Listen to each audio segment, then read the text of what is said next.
Welcome to the special episode Why I Chose to Be a Motivational Speaker. They said, don't judge a man's success by the position he achieves. Instead, judge him by the number of obstacles he had to overcome to reach that position. Quote unquote, Abraham Lincoln. Welcome to video number 100, my century, not out. On the 100th Friday, since we started premiering every Friday, almost 2 years, and that's got a landmark. Thank you very much for being with us on this path. Why I chose to inspire. I always believe and when I really believe that life is like a cricket test match. We always get a second innings. I got a second innings, and that's why I'm here now. And the second innings, however big the follow on may be, we can still turn it around. Like at Calcutta, the famous test match against Australia when VVS Lakshman and Rahul Dravid stitched together that brilliant partnership, and we actually won after a follow on. And then the Indian Army work culture, which I have learned about since my childhood. The easy we do right now, the difficult takes a little longer. The impossible, we do it by sunset. So I chose to keep walking, keeping all these in my mind. And I chose to inspire, keeping all this in mind. And life always gives us two choices in times of grief. Or any time in life will always give us two choices. Like the second innings and the Kubler-Ross, like for example, before the Kubler-Ross model, when you're in grief, life can give you two choices. Either you stay to wallow in your self-pity and be there all your life, saying, crying, why me? And nobody gives you any attention. Or you take charge of your life and make efforts, and then people come to help you out. I've seen that in my life. When I was scribbling to myself and complaining, nobody came to my help.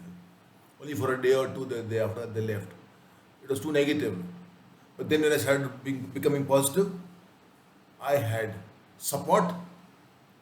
I never could understand. I could only look heavenwards and say thank you for the kind of support. The Kubler-Ross model of managing grief comes in very, very handy here. The 5 step. Whenever we're confronted with grief, we first are in denial, then anger, then bargaining starts, and then depression. And after depression comes acceptance. Once acceptance comes, life becomes so beautiful. Well, I also went through the 5 stages of dealing with grief because जो लिखा है वही होगा ना. What was written will happen. I was paralyzed, my full left side, at the age of 28, no less, prime youth. And what better timing then in my first year of marriage, and when my wife had conceived our first baby the night before. Beautiful timing, perfect. Could be better than that. And all this, despite the fact that I used to run 2 to 3 kilometers every morning, come hell or high weather. So feels like it reads like a Manmohan Desai film or a movie script, right? Doesn't it? जो लिखा है वही होगा. You have to accept it. Accept it. Because what is written will happen no matter what you do. I am no Superman nor a real hero. I was surviving. I was surviving till I reached the acceptance stage. Now, in these 5 stages of anger, denial, bargaining, depression, and acceptance, it is not progressive. It could be regressive also, it could be stagnant also. So I did stay stagnant at one point. I did progress. I regressed back 2 steps. I came forward 1 step. Likewise, it happens. It took me a little time to come to acceptance, but once I came to acceptance, I started living. And living is so beautiful, unlike surviving. I don't need to explain to you what the difference is. You all know this. And this 100 not out is dedicated to my God sent angels. It's such a beautiful feeling, 100 not out and batting. But I'm more nervous now than when I was 0 not out. I just come to batten. My first video. But the joy of persistence and perseverance is reflected in this, and that underlines my recovery, the spirit of my recovery from being totally left side paralyzed to just my left hand being impaired. And I travel everywhere independently myself. With no, I mean, I need help at times. I need help at the rail station from the porter to carry my luggage. I need help to climb the carriage. But it's been a walk in it's been a walk of life in dire straits, pun included on dire straits and walk of life. At times stormy weather, at times brilliant sunshine, and then there are these copious rains flowing from my heart that used to flow down my eyes onto my cheeks. But I knew I had to keep walking because wherever there is sunshine and wherever there is rains, there's got to be a rainbow. And I kept walking to my rainbow. And my 100 is my rainbow, isn't it? And when I find the rainbow, not the rainbow, my rainbow, I'll paint it with my colors, the colors I want to. So I kept walking till I found my high horizon. I'm almost there. I think I found my rainbow. And the universe conspired to help me. When you want to achieve something, the universe conspires to help. It took me just a year to get up and go to work. I got work.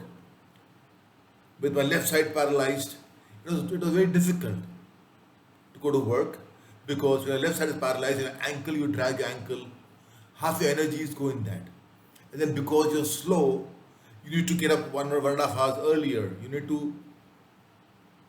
You take time to dress, you take time to do everything else slowly. You take time to eat slowly. And then remember, when you're hit with a paralytic stroke, a cerebral hemorrhage, your excretory organs and your excretory system and your digestive system don't work as good as they were.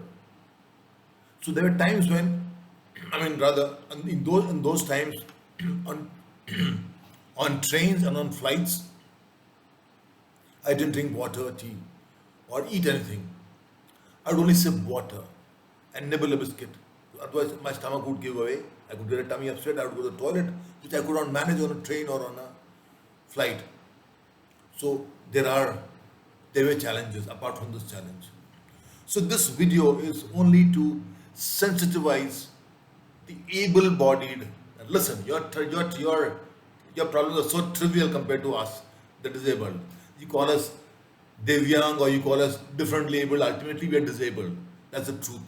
No treacle syrup, the pure, unvarnished thing. Disabled, handicapped. That's it. So once you accept you're handicapped, once you accept you're disabled, you no longer the same Neel. You learn to live. You learn to seek help, and then the universe also conspired in other ways to help me. I don't know whether to help me. I can say it's now help me, but then it was a shock because I was separated from my parental family, my matrimonial family, all my kith and kin. It had nothing to do with me. So there I was going from paying guest accommodation to old age homes to homestays, hotels. I was a hobo, a nomad, a gypsy, call it what you want, but that's what I stayed. And life went on like this. It's still going on now. It should come to a stop now, any moment now. But that one question still remains unanswered. Why did I choose to be a motivational speaker? I started this series of videos, 99 videos earlier, with my first video, the same title, why I chose to be a motivational speaker. And that day it was because of a laugh. I was alone in that paying guest where I was staying, the homestay where I was staying. How does it matter, homestay or paying guest? And after my stretches in the morning, I had to make my morning tea. Now you know how important the AM tea is. And as I prepared to make my tea, I saw ants had raided my sugar bowl. Again, as in life, gives you more than one choice. I could choose to have the sugar with the ants in my tea, or no, I have tea without sugar, or try to open that packet in the cupboard, which I bought the previous evening, which the shopkeepers tie with a knot so tight that even it would make a hangman who hangs people in the jails, who ties those nooses, go green than we, learn lesson or not. So there I was trying to open that knot. That day I decided I will have my sugar, and I'll have the sugar, good sugar, not the one made by hand, and going to have my tea with sugar. So it took me a lot of time, a lot of challenge. It was challenging, believe me, with one hand, with 5 fingers to open that knot. Try it. You'll know what a disabled man goes through. You laugh. I was laughing because that day my life changed inexplicably. That day I became positive. Acceptance dawned. I mean, it was already there, acceptance was already there, but it finally reached 100%. I said, here, I'm going to laugh. I'm laughing because I can't open sugar for my tea. I mean, it's like ultimate. And I was also laughing because of the other test that lay ahead. I had thrown the old jam bottle last evening. I had thrown the old peanut butter bottle also last evening, and I bought a bottle of new bottles of jam and peanut butter. So I could have a choice. I could either skip breakfast or have breakfast just the bread, 2 slices of bread or 3 slices of bread without anything, or struggle to open those 2 bottles, which I did. I put them between my thighs and I opened it. And so that morning was the most fantastic morning of my life. It was a rainbow morning for me. And of course, I would not have made it here without my God-sent angels. They were there with me in all my struggles from the beginning. My God-sent angels are my students whom I had the fortune to interact with at the Institute of Hotel Management, Pusa New Delhi, from 1989 to 1994. Almost 1,000 of them. Without them, I would not be here. I would not be the same Neel content, the same confident person. How much they have gone out of their way to assist me to be back on track. It's something of a book which I plan to write. My next book would be that, about true grit and living out of suitcase for 4 years, and in that there will be most of it will be about these gods and angels of mine. So it's the ants in the sugar bowl, the hangman's nose, the sugar bottle, the jam bottle, the butter bottle, and other little things that were the cues for me to be a motivational speaker. Then the emotional upheavals that happened with all these separations, etc., with kith and kin. And I realized that mind over matter. Even as a physically challenged person, I could do what others could do. Maybe I took a little extra time. The impossible, we do it by sunset. Attitude of the Indian Army. The easy, I also do it now. The difficult, I did took a little extra time. But the impossible, I had to wait till sunset. So I wanted to let the fully able people know of those, that your problems are so trivial that you should never ever crib in life. You cannot afford to crib. You cannot afford to complain. That if we who are disabled can live without with the loss of one limb or both limbs in certain places, certain things. And there are many who are paraplegic, there are many in wheelchair. Think about them. Your legs ache because you have legs, right? So be aware of the struggles, think of the struggles, and then don't crib, please, for heaven's sake. And I learned there are no full stops in life, because the best things in life happened to me after my stroke. I mean, I call myself a strokeless wonder. I became a published author after 1994 when the stroke happened. I got my name in the Limcabookofrecords not once but twice. I became an IELTS coach. I became a cricket commentator online to commentate on the ICC cricket tournament in Nairobi, Kenya, I think so in the year 2000. The first time commentary online was being done in India, webcasting, long before YouTube came with Pentamedia. And then came the flood of invitations from various institutes, institutions to inviting me to address them for as a motivational speaker. And then life started, and no looking back.